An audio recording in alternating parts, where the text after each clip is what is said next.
Hey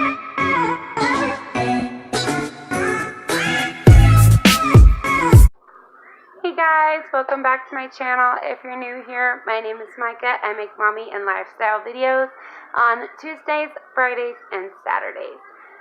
I am so extremely sorry, you guys, that I have not posted in a while, probably about 2 weeks now, because I have had a lot going on between people getting sick, doctor's appointments. If you can't tell, I'm still not completely better. And things just haven't been going the way that I wanted them to. My dad moved, and I helped him move, and we are actually in his place today. We came here to help him set up, or to sit while he worked. That way, his internet could get set up and all of that good shenanigans. So, today I am going to just give you an update on Elijah's doctor's appointment and tell you a little bit about that and the results and everything that we got yesterday from his appointment. If that sounds like something that interests you and my other videos interest you, please like this video, subscribe to my channel, and hit the bell notification to get notifications for when I post. So yesterday we drove to Dallas, which is about an hour north of where we live, to Children's, which is the closest Children's to our area. There's actually one a little bit closer, or a little bit further away, a little bit more of a distance and drive, and Plano, but it's the opposite direction. Well, it's kind of like west of us, I think. I don't know. Anyway, and he went because back in January or December, we went for an allergy screening test, where they did a skin test to see what all he was allergic to, and it turned out the only thing he was allergic to was a mold that grows in the ground. And we couldn't figure out what was going on with all the allergies he had. Well, they did an x-ray of his sinus cavity here, this part here, and then his throat and things like that.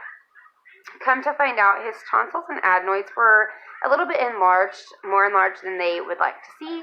So they referred us back to the ENT, who originally referred us to the allergist, and they wanted them to look at his tonsils and adenoids to see if they needed to be removed. So we went yesterday, and they looked in his ears, his throat, his nose, and they want him to have a sleep study done. And what that sleep study consists of, and I'm not really sure if you guys know, is we are to feed him by a certain time and bring him into the clinic, which we will have to go to Dallas, and someone will have to stay overnight with him in Dallas. And pretty much they will monitor his sleeping. I don't really know exactly how they're going to do that, so if you guys have any idea, try to leave it down in the comments. I haven't got the call from them on the consult to see what to expect just yet, which I should be getting that call within the next couple of days, just to see how things are supposed to, or how things are going to go when we get there. I do know that we will arrive at about 6:30 that night, and I will give him his bath and all of that. He will eat dinner, and then he cannot have anything to drink after that or eat. After that, I think, is what I read in the paperwork and from what I have Googled and researched online. And they are going to pretty much do, I guess, brainwaves and the way he sleeps and record it all. I'm not really sure exactly how that works. If they put a bunch of like sticky deals on his, how they monitor his breathing, I'm not sure. But pretty much he goes to bed about 9:30 or 10, and then they monitor him all night long, and then he goes, and then he gets to go home at about 6:30 or 7 the next morning, from what I have gathered. And then it'll take 2 to 3 weeks for that appointment, or for the results from that sleep study to come in, and then we will know more about if his tonsils and adenoids need to be removed. Now, he starts school in August, and yesterday while we were at the appointment, okay, let's reverse. Since he was little, probably a little before he turned 1, I have got every doctor we have seen has told me that I needed to have him tested for autism. Now, they think that he has what is called Asperger's syndrome. I have researched it. I have done a bunch of things on it, and I will leave a link down below for you to research that Asperger's yourself.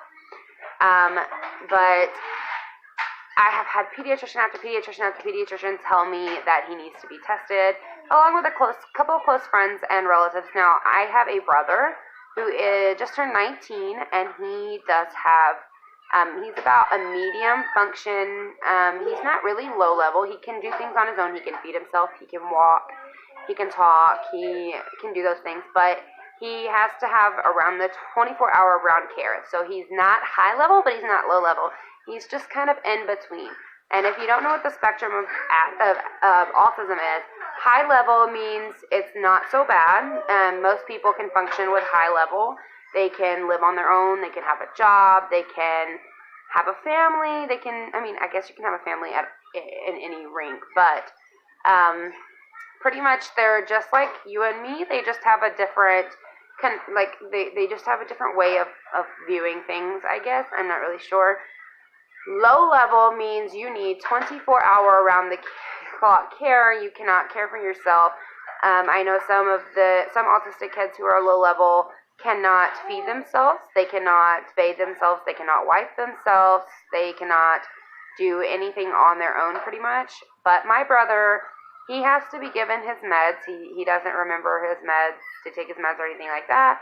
So my godmother takes care of him and make sure he gets his meds, make sure he goes to his appointments, make sure he eats and takes showers and things like that.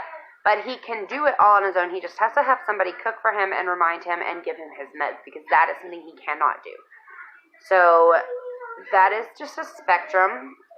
That's just like the different levels. I'm sure there's a bunch of different levels, but I'm not really familiar with what all the levels actually mean and what they are. I just know high level means you can function a normal life just with a little bit of difficulty, and low level means you have to have 24 round the clock care. Gosh, sorry. But I've been trying to get him tested, and every time that I talk to our pediatrician about it, which we are in the process right now of being switched, they pretty much tell me he has to be 4. Elijah will be in school, pre-K, before he turns 4, because the deadline is September 1st. His birthday is August 30th, and they start school I think it's August 16th or 17th or somewhere around in there. So he will be in school for about 2 weeks before he turns 4. So I want to try and get him in with a behavioral specialist before then, just so I can know. I'm not trying to push it on him. It doesn't matter to me if he has it or not, but I would like to know as a mom whether he has it or whether he doesn't, just so that way I can get him the help that he needs in school to be able to have a normal life in school and not struggle, and us not know why he's struggling. He also has a couple of behavioral things that I am concerned about, and I will get into that more once I get this consult. Monday, we go to this place here in town called Lakes Regional, and they start at 3, but the place that I'm trying to get him in Dallas, they do it starting at 18 months. So I want to get him in with them just because they're more specialized for that. So we go on Monday to this place here in town, Lakes Regional, and I just want to see if I can get him get the test, and they're going to give me things that I need for the school to let them know that there is a possibility, and that we are having a further test done. And we will see if they can test him, and if they can, I won't even worry about the place in Dallas, because, it's all in the same, I guess. The tests are the same, but I guess I just prefer someone who is more equipped to work with children than anything. So that is my concern with him right now. Speaking on that level, he, at the doctor's appointment yesterday, today is April 3rd, and he went on April 2nd, and he weighed 37.4 pounds, and he is 38 inches tall. He is in the 77th percentile for his weight, but only the 37th percentile for his height, which means he may be a little short growing up, but that is okay. I don't care, and he won't care eventually. One of these days he may care, but right now we are good. Doctor says that he is right on target for where he needs to be and all of that good stuff. So, I hope you guys enjoyed this video, and I hope that this little update on him was something that you enjoyed, and if it is, don't forget to give this video a thumbs up and subscribe to our channel and hit the bell notification, and you will be seeing so many more videos from me. I have a couple of them recorded that I'm going to edit. I just have not got around to editing them. So just be on the lookout for a couple of videos. I have a mom tag that I was tagged in that I have already recorded previously, and I will post that. I just have not got around to editing it because I just have not felt good at all. And today I finally feel good enough to record and edit, and so I'm going to edit all those videos, but I'm going to post this one first just so y'all can have the update and all of that, and then I will post my mom tag, and I have a cleaning video, and then there's another video. But on the 9th, I will probably not post it till the 10th because it is at night. We go and we enroll him in school for pre-K, and then there's a video explaining that we are moving and all of that good stuff. So I hope this video is something that interests you. If it is, please hit that like button, the subscribe button, and the bell notification button so you get notifications for when I post. I hope you like this video, and I will see you in our next video. Bye,